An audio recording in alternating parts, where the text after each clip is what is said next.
Architecture 2018, known as the architect of the following: Coconut Palace, Our Lady of Peace Shrine of EDSA Shrine. EDSA Shrine? Ito bang EDSA Shrine, gobyerno?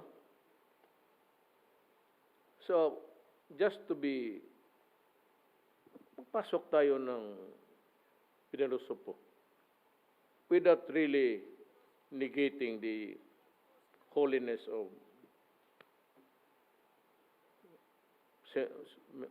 Mama Mary.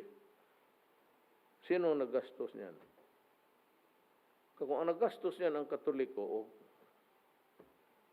pero ang nagastos niyan ang gobyerno, why?